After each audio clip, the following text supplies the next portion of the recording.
any facts that come out about this case are just absolutely disgusting. It just shows what kind of person he was. I think the shame of it is at the moment that the police seem to be trying to distance themselves by saying that no one saw him as a police officer. He was a police officer. There's no, that is a fact. There's no getting away from that, Yeah, they've actually said they do not view Mr. Couzens as a police officer. From what you're saying there, Patsy, you feel that you can't accept that and they're shirking their responsibility? Well, I think there's a complete lack of accountability within the police. He was a police officer, so that the fact that they're trying to distance themselves from that, I think they know that the trust has been diminished within the police force because they are there to protect and serve. That's their whole purpose.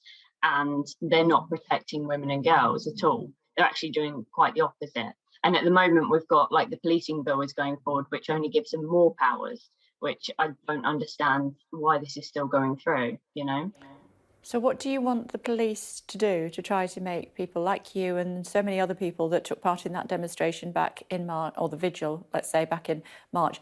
What do the police need to do to make you feel safer on the street?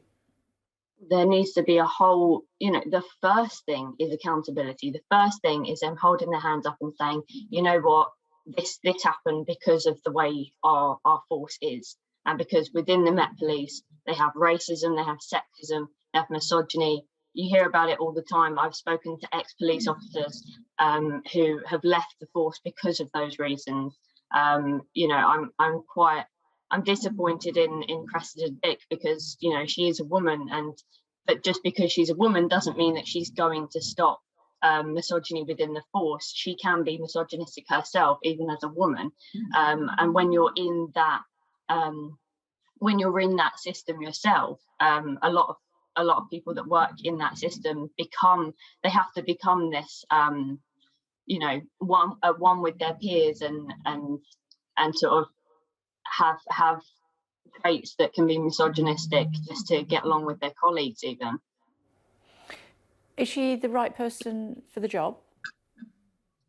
I mean, I don't think so at all. I'm shocked that she got a 2-year extension, but there's many things behind that. But yeah, I don't know how she can still have the job when so many things have happened. It's not just about vigil, it's about women's safety, it's about all the people who have died in police custody.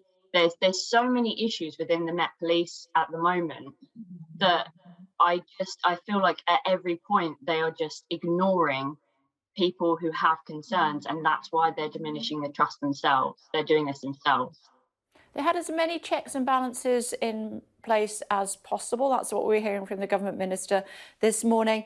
And every organisation will have a bad apple. They did everything they could to try to weed out people like Wayne Couzens, and sadly he got through the system. Yeah, so I mean, why was he allowed to remain a police officer when he was done for indecent exposure a few days before? I mean, so when they say we've done everything possible, they clearly didn't. They clearly aren't, because there's still an issue. When they say one bad apple, again, it's like they're trying to distance themselves. The good apples allowed it to happen. So are they really good apples? Are they, just as bad? You're going to have a demonstration or taking part in a protest at the Old Bailey today. Tell us more about that. It's only a possibility. I know that, a lot of this is the shame bit that, the government need to be protecting us. But unfortunately, the